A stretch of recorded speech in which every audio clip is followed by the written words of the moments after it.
बहुत प्यारी लगती है, इतनी प्यारी कि दिल चाह रहा है कि तुम्हें आंखों में बसा के आंखें बंद कर। छूना भी जख्मों को मरहम हुआ, मेरे हर दर्द की। मुझे ये काम कब तक करना होगा? जब तक ज़ावियार बेहतर नहीं हो जाती। पागल हो क्या? हाथ छोड़ो मेरा। पागल नहीं हूँ मैं, पागल नहीं हूँ। मैं अपने भाई की बिगड़ती हालत के हर लम्हे को देखना चाहता हूँ। यूँ समझो कि मुझे जब खून में लालच शामिल हो जाए तो उनसे फिर कोई रिश्ता नहीं रहता।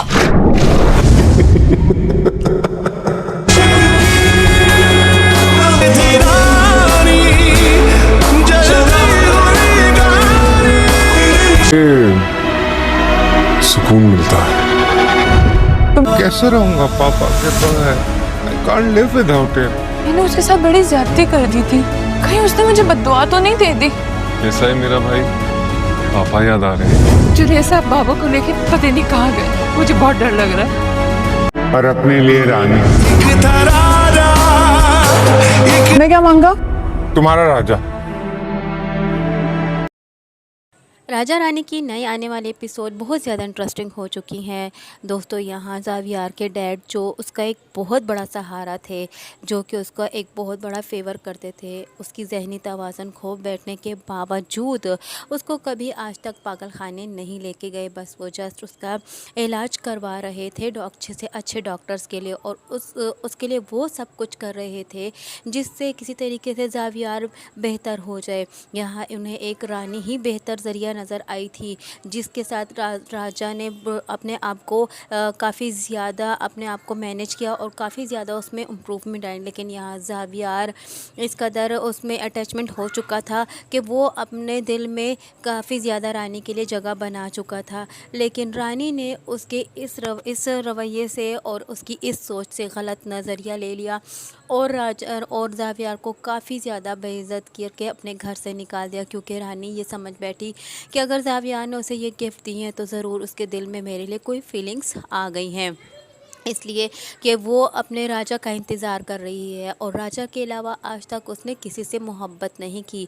लेकिन ज़ावियार के इस तरह कर देने पर रानी हरगिज़ बर्दाश्त ना कर पाई और उसने ज़ावियार को अपने घर से निकाल दिया और उस नौकरी को भी छोड़ दिया। यहाँ जैसे कि अब तो ज़ावियार पर क़यामत ही टूट जाने वाली है। ज़ावियार जो कि अपने डैड के साथ अपनी हर बात शेयर करता था और अपने मसाइल हक़ीक़ भी शेयर करता था, जिससे वो उसको ऐसा लगता था कि मेरे डैड जो हैं मेरा हर प्रॉब्लम सॉल्व कर सकते हैं। यहाँ वो बेचारा अपने डैड से अपने रानी की शिकायत करने आया था। वो तो जानता ही नहीं था कि उसके डैड इस जहान फ़ानी से कूच कर चुके हैं। वो फिर भी अपने डैड को नहीं छोड़ रहा था, क्योंकि वो यही समझ रहा था कि उसके डैड सिर्फ़ और सिर्फ सोए हैं, चंद लम्हों के लिए सोकर वो उठेंगे तो उनसे अपना मसला डिस्कस करेगा। लेकिन यहाँ उसकी चची के इशारे करने पर नौकर भी उसे खींच लेते हैं और उसे जाकर एक कमरे में कैद कर देते हैं और उसे धक्का दे देते हैं।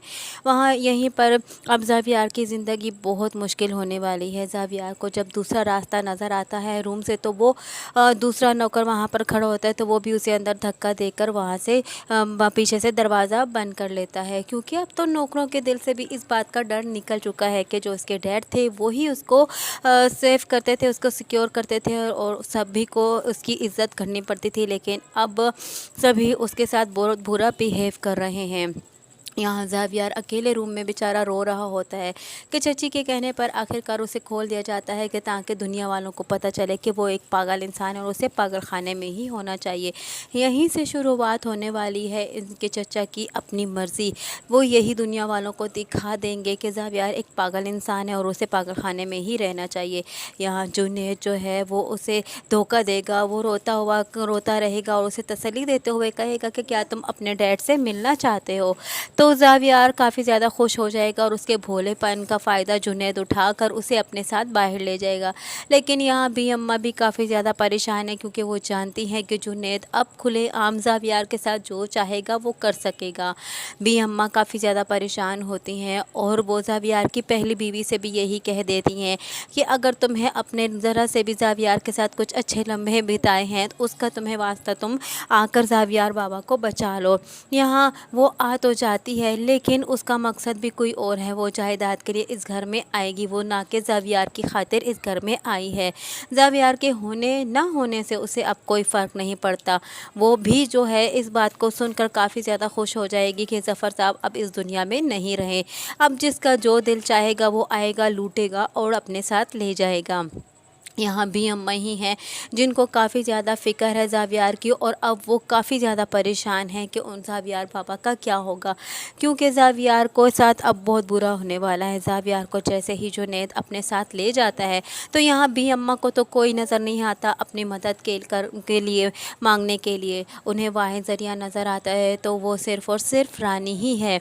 रानी को भी अम्मा कॉल करती हैं और उन्हें कहते हैं कि यहाँ ज़ावियार के सिर्फ आप ही बचा सकती हैं। बाबा को जुनैद ये कहकर अपने साथ बाहर ले गया है कि तुम्हें तुम्हारे डैड से मिलवाने लेकर जाता हूँ, न जाने ज़ावियार को कहाँ लेकर चला गया है और मुझे बहुत घबराहट हो रही है। आप ही हो जो कि ज़ावियार को बचा सकती हो। और वो अब इस मर्तबा ज़ावियार के लिए मदद मांगेगी रानी से। रानी यहाँ ज़ावियार की खातिर कुछ भी करने को तैयार हो जाएगी, क्योंकि रानी जो है वो पहले ही काफ़ी ज़्यादा पछता रही थी ज़ावियार के साथ ऐसा बिहेव करने से। और राजा के जब रानी को ये पता चलेगा कि राजा वो असल राजा नहीं था जिसका उसके नंबर मिला, या राजा वो राजा नहीं रहा जिससे जो राजा अपनी रानी से मोहब्बत करता था, अब राजा बाहर मुल्क जाकर काफ़ी बदल चुका है। यहाँ कुछ टाइम गुजरने के बाद रानी जब कुछ नहीं कर पाएगी तो वो भी अपने घर में आराम से बैठ जाएगी। लेकिन रानी के दिल में भी अब कहीं ना कहीं ज़ावियार के लिए मोहब्बत पैदा हो चुकी है। उसको भी हर जगह ज़ावियार नज़र आने लगा है। ज़ावियार उसके दिल में कहीं ना कहीं जगह बना चुका है, और जैसे जैसा वक्त गुजरता जाएगा उसको भी अपने किए का एहसास मज़ीद होता जाएगा, और उसे इस बात का भी एहसास हो जाएगा उसने ज़ावियार के साथ अच्छा रवैया नहीं किया, इसलिए अल्लाह ने उसका राजा उसे नहीं दिया। लेकिन रानी नहीं जानती कि ज़ावियार ने अपने भोलेपन में जो दुआ की थी उसकी दुआ सुनी जा चुकी है। ज़ावियार ने जब कहा था कि मैंने तुम्हारे लिए राजा मांगा और अपने लिए एक रानी मांगी, वहीं पर उसकी भोलेपन में की हुई दुआ कबूल हो चुकी है। रानी के दिल में कहीं ना कहीं जगह गड़ गई है ज़ावियार के लिए। अब जब असल हकीकत में भी राजा आ जाएगा तो रानी को राजा की शक्ल में सिर्फ़ और सिर्फ ज़ावियार ही नज़र आएगा। रानी बेचैन है, रानी को सुकून नहीं आ रहा, वो तो हर जगह सिर्फ़ और सिर्फ ज़ावियार को देख रही है।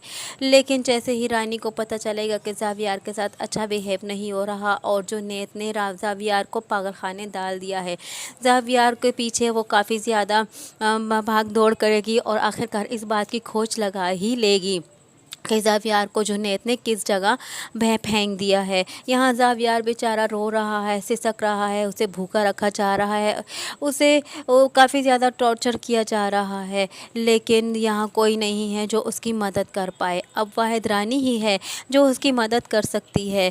काफ़ी टाइम गुजरने के बाद यहाँ ज़ावियार काफ़ी ज़्यादा बुरी हालत में आ चुका होगा और काफ़ी ज़्यादा मेंटली तौर से और बिगड़ चुका होगा। वहीं पर अब रानी आएगी और उसकी वीडियो बना लेगी और उसके बारे में सब कुछ जांच पड़ताल कर लेगी, और यहीं से शुरुआत होगी रानी की असल हकीकत की और रानी की असल मिशन। जुनैद की हकीकत जो है वो दुनिया वालों के सामने लाने की कोशिश करेगी और यहाँ ज़ावियार का साथ साथ अच्छे से अच्छा इलाज करवाएगी, और यूँ वक्त गुजरने के साथ साथ ज़ावियार बिल्कुल ठीक हो जाएगा। ज़ावियार के दिल में भी आखिरकार रानी के लिए मोहब्बत पैदा हो जाएगी, क्योंकि उसकी लिए मोहब्बत तो उसके दिल में किसी हद तक पैदा हो ही चुकी थी। अब ज़ावियार को भी रानी से मोहब्बत हो जाएगी हकीकत में ही। यहाँ ज़ावियार और रानी की हकीकत शुरू होने वाली है, मोहब्बत की। यही सब कुछ जानने के लिए जुड़े रहिए कि आगे मज़ीद इस स्टोरी में क्या इंटरेस्टिंग होने वाला है। जुड़े रहिए अनाया रिव्यू के साथ। और अगर आपको मेरी वीडियो पसंद आई हो तो चैनल को लाइक और सब्सक्राइब करना हरगिज़ न भूलिएगा।